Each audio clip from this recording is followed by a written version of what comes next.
This video is brought to you by Miniature Market.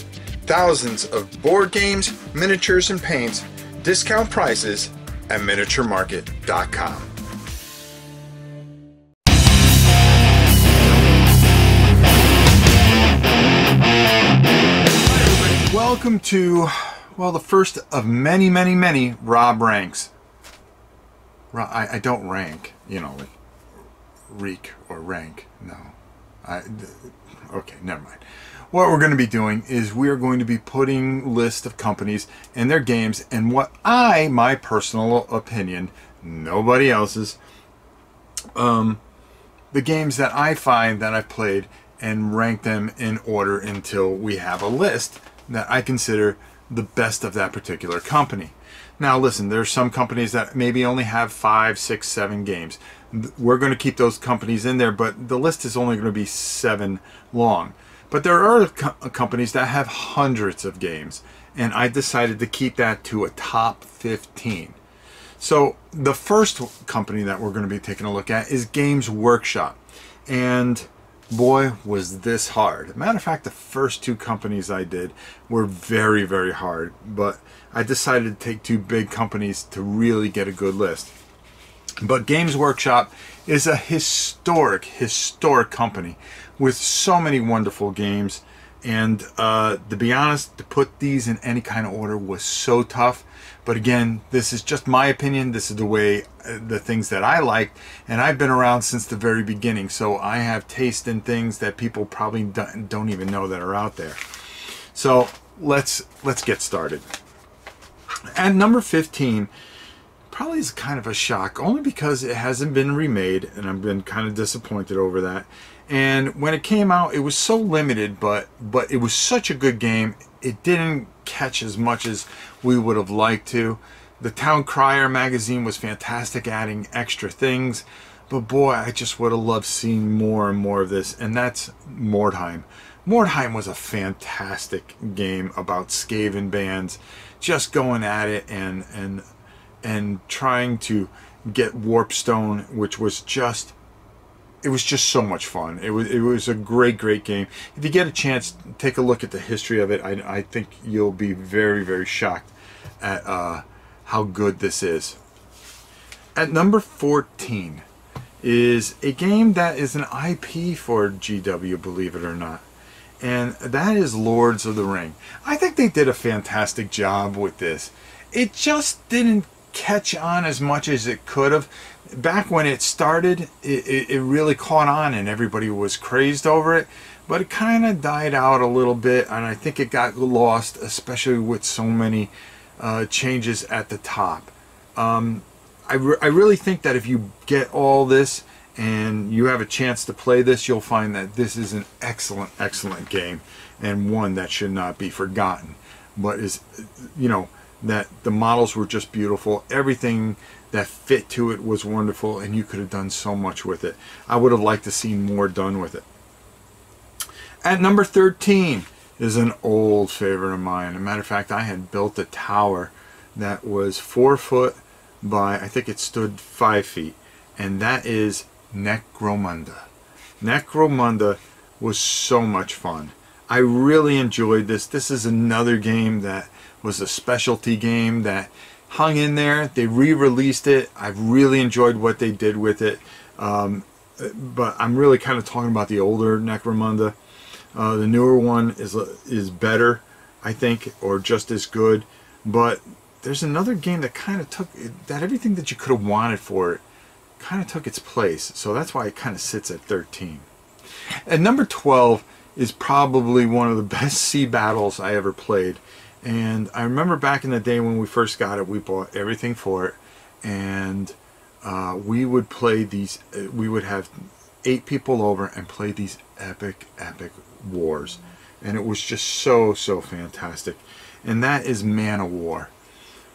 You would get your fleet together and go out. Not only did you have to fight other factions, but unfortunately you had to deal with sea monsters and all the weird things that happened in such a fantastic and wonderful world. At number 11 is, and it should be higher, but I know it's not as great of a game. I love the game because it has special meaning to me. It's one of my kids' favorite games of all time, and that is Talisman. We love Talisman, but on this list, I'm looking, and there are just so many better things than Talisman. And when I had to look and go, well, is this better than Talisman? Well, yeah. Is this better than Talisman? Yeah. But personally, it is a game that gets a lot of play here, and we love it. I mean, the board has just become enormous. And now, here we go, going with a 5th edition, which is amazing. Number 10 is a game that just was remade again, yet by yet another company. But I remember the old box set, and it was one of my favorites, and that is Fury of Dracula. Fury of Dracula is fantastic, and it is probably one of the first trying to find somebody games, you know, hidden movement games that were ever made, I think. I could be wrong, of course. But Fury of Dracula, it was just a lot of fun. And it still is to this day. At number 9, well, how can we have a GW list without the 2 mainstays, right? 40K comes in at number 9. But I decided to pick an edition. I really liked the 4th edition. I thought the 4th edition was really good until they screwed it up and everything got out of whack. But originally when it came out, I thought it was smooth, it was clean, and it was a lot of fun. The 4th edition still holds a lot of space in my heart. But hey, 40K will always be 40K, and it will be glorious always. At number 8, now I kind of got 2 here because they kind of, one started and then rolled into another. And Space Fleet became Battlefleet Gothic.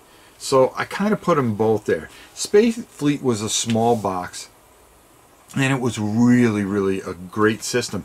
But a lot of those rules rolled in and were improved for Battlefleet Gothic, which was fantastic, and another game that just, in specialty games, just got forgotten about, but really is a fantastic, fantastic game.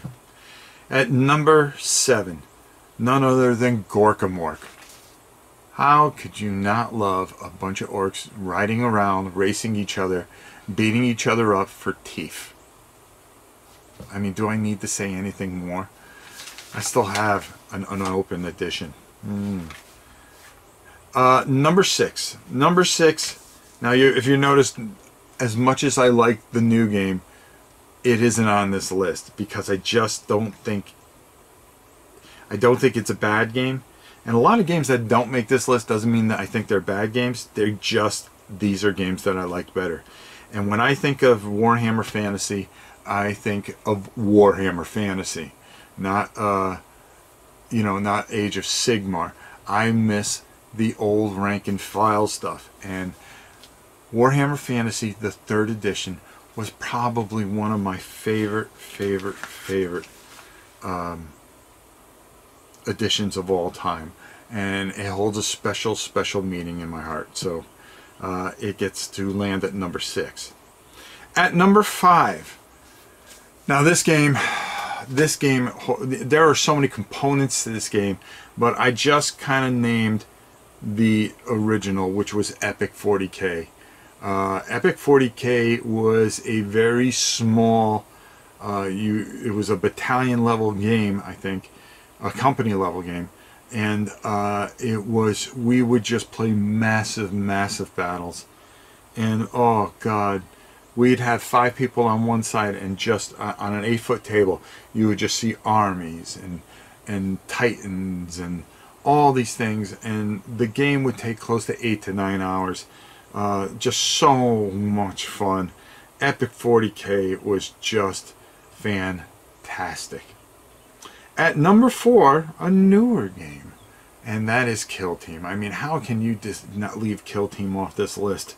Number 4 is definitely, Kill Team has improved things, and I think Kill Team helps people get into 40K a lot easier because of how you play on a skirmish level, and it's just so smooth and elegant and has so much flair to it that I really love what they're doing, and hats off to GW for just really coming back strong this year. We really appreciate everything you do, more than you can ever imagine.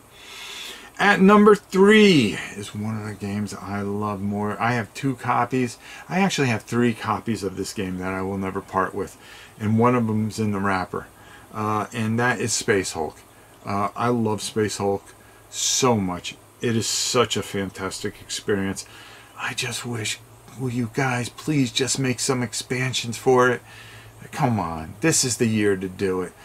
Give us Deathwing and Jane Stealer and just add it and give us all kinds of different stuff for it. I mean, this is just an iconic game, and it just needs a little love. At number 2, well, one of my all-time favorite dungeon crawls. I mean the original one. The newer ones, no. But Warhammer Quest, the old one, it holds a special place. I love the book that you could role play and do so many different things with. I mean, just fantastic. I do think a lot of what they done with Blackstone Fortress, but it's not Warhammer Quest. I always think of Warhammer Quest as being the fantasy version, and that's what's at number 2. At number 1, well, I think you guys already know this one. It's Blood Bowl, one of my favorite games of all time. I think this game is a cult favorite, and so many people love this game. It hasn't died. It just has gotten better and gotten more glorious. What more can you say than Blood Bowl hanging in there in number 1?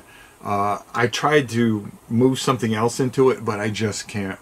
My love for this game, the way you can build your team, the players on your team become personal to you, and then when they die horribly, the loss and the mourning, and then trying to have somebody take their place, just the ultimate role-playing experience, I think, is just Blood Bowl. And if you haven't played it, try it. I think you will absolutely adore it.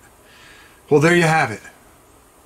My rankings of the GW games. We went from 15 to 1.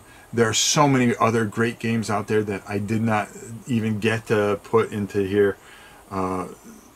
Geez, you know, you can talk about Age of Sigmar, honorable mention, there's no doubt about it. Some of the smaller box games like Curse of the Mummy's Tomb, Dungeon Quest, which is a fantastic game. I just couldn't squeeze it in here, even though I probably should have. But it's so hard because there's just so much great stuff that they have put out over the years. And I think, I mean, what more can you say? GW rules. What can we say? All right, until next time, it's your old pal Rob. We'll see you soon.